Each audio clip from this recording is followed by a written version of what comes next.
Bismillahirrahmanirrahim. Assalamualaikum warahmatullahi wabarakatuh. Alhamdulillahirabbil alamin. Salatu wassalamu ala asyrofil anbiya'i wal mursalin wa ala alihi wa sahbihi rasulillahi ajmain.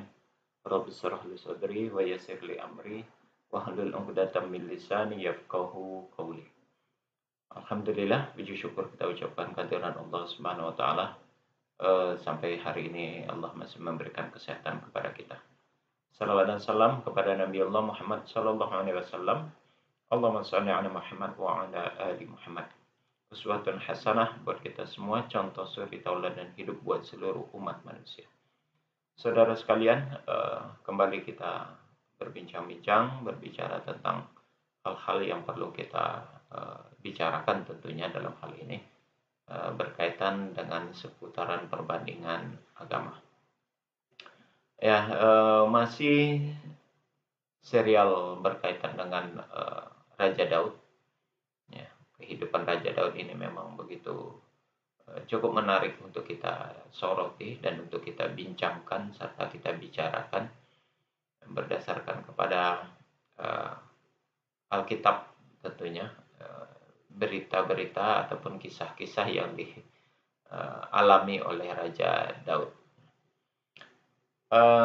Setelah beberapa video sebelumnya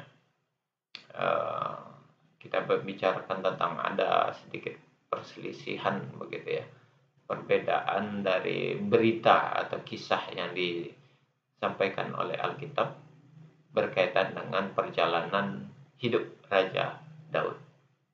Nah, pada kesempatan kali ini masih kita membicarakan tentang perjalanan hidup Raja Daud yang dituangkan dalam kitab Samuel dan kitab Tawarikh, 2 Samuel dan 1 Tawarikh. Dua kitab ini begitu panjang lebar mengupas dan mengulas tentang kisah daripada Raja Daud. Setelah sebelumnya kita melihat siapa sih nama anak Raja Daud yang kedua, kemudian jumlah dari anak Raja Daud, kemudian apakah dia punya seorang gundik ataupun tidak di Yerusalem begitu ya. Nah, hari ini kita akan membicarakan tentang masih berkaitan dengan Raja Daud, tentang bagaimana ketika dia setelah memerangi satu suku gitu ya, kemudian mengambil tembaga, itu tempatnya di mana gitu. Ya, kita langsung saja, ayat yang akan kita soroti adalah ini, saudara. Nah, ini masih 2 Samuel pasal 8 ayat yang ke-8 dan 1 Tawarikh pasal 18 ayat 8. Nah, ayat ini menceritakan tentang bagaimana setelah Raja Daud memerangi peperangan begitu, memukul kalah tentang Raja Hadadezer. Ya, Hadadezer. Jadi Daud menang melawan Hadadezer. Kemudian dia ada mengambil beberapa tembaga sebagai harta rampasan perang lah bahasanya itu begitu, harta ghanimah di dalam peperangan Raja Daud itu. Nah, yang menjadi permasalahan kita, ada yang menjadi sorotan di dalam ayat ini, tempat di mana Raja Daud itu mengambil tembaga setelah memenangi peperangan terhadap atas Raja Hadadezer gitu ya. Nah, kita bacakan dulu ayatnya. Di dalam 2 Samuel pasal 8 ayat 8 bunyinya begini. Dan dari Betah dan dari Berotai. Saya ulang. Dan dari Betah dan dari Berotai, yaitu kota-kotanya Hadadezer, Raja Daud mengangkut amat banyak tembaga. Itu di 2 Samuel pasal 8 ayat 8.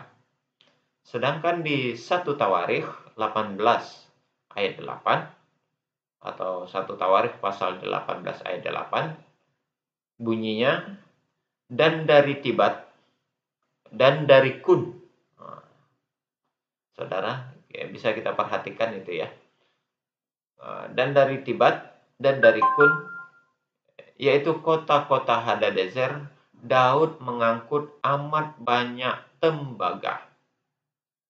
Daripada Salomon membuat laut tembaga, tiang-tiang, dan perlengkapan tembaga.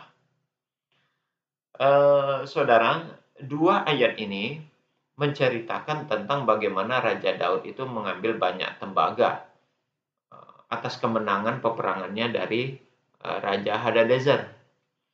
Nah, yang menariknya di sini adalah yang menjadi tempat atau yang menjadi sorotan perhatian kita adalah berkisaran atau membicarakan tentang tempat di mana Raja Daud itu mengambil tembaga.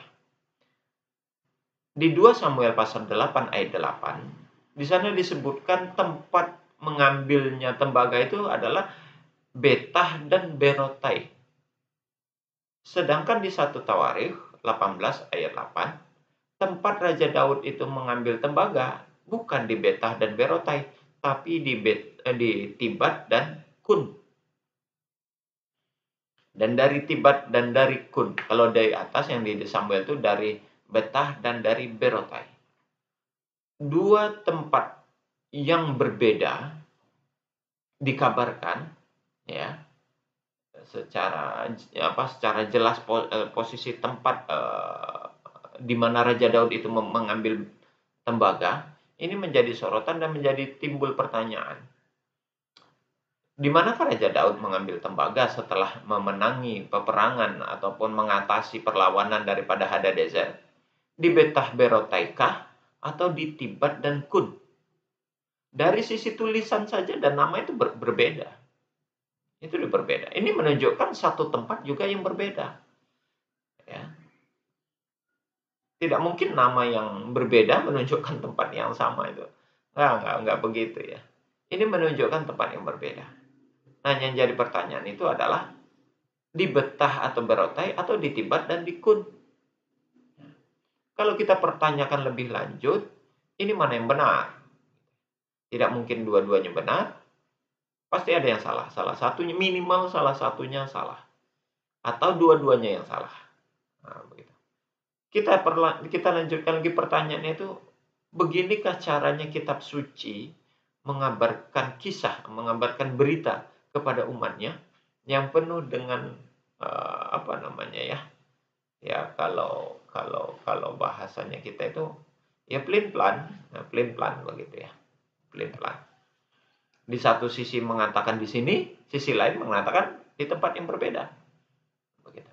Jadi tidak konsisten di dalam memberikan berita, memberikan kabar ataupun mengabarkan suatu peristiwa terhadap jemaatnya, terhadap umat. Begitu. Maka apakah layak ini dikatakan suatu kitab suci yang memberikan informasi yang salah atau minimal informasi yang tidak konsisten begitu, pada umatnya.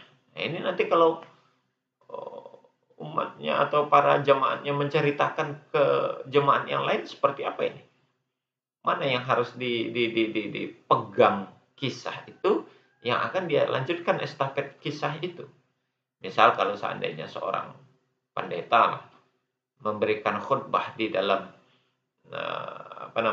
kepada jamaahnya di dalam ibadah di hari Minggu itu. Nah, ketika dia memperbandingkan dan mengabarkan tentang tentang Raja Daud ini, di mana dia tempat mengambil tembaga, kisahnya. Sementara di Samuel itu, andai saja pendeta itu mengatakan di Betah dan Berotai, ternyata nanti diprotes oleh jamaahnya yang mengetahui di 1 Tawarikh 18 ayat 8 adalah di Tibat dan di Kun. Lalu apa yang menjadi tolak ukur kebenaran di dalam berita atau kisah yang disampaikan oleh Alkitab ini? Bagaimana membuktikannya? Bagaimana untuk memperkuat berita yang disampaikan oleh Alkitab ini? Andai saja itu dipertanyakan, jemaat mempertanyakan kepada para pendetanya. Apa ukurannya untuk membenarkan itu? Nah, itu yang pertama. Kita ambil ayat lain, perbedaan yang perbandingan yang lain lagi berkaitan dengan perselisihannya, kontradiktifnya yang ada di dalam kisahnya Raja Daud ini. Nah, eh, setelah memenangi peperangan eh, atas kerajaan Hadadezer, ya, Raja Zoba tadi, tentara Hadadezer, kemudian ternyata kisah ini atau berita kemenangannya Raja Daud ini didengar oleh Raja Tau. Sehingga Raja Tau itu mengutus anaknya untuk mengucapkan selamat kepada Raja Daud. Nah, ini lanjut kisah di dalam berita tentang Raja Daud. Nah, pertanyaannya, siapa nama anak Raja Tau itu yang memberikan ucapan selamat kepada Raja Daud? Kita lihat di 1 Tawarikh pasal 18 ayat 9 sampai 10. Ketika didengar Raja Hamat bahwa Daud telah memukul kalah seluruh tentara Hadadezer, Raja Sobah, maka ia mengutus Hadoram anaknya kepada Raja Daud untuk menyampaikan salam dan mengucapkan selamat kepadanya, karena ia telah berperang melawan Hadadezer dan memukul dia kalah. Sebab Hadadezer sering memerangi Tau, dan Hadoram membawa pelbagai barang-barang emas, perak, dan tembaga.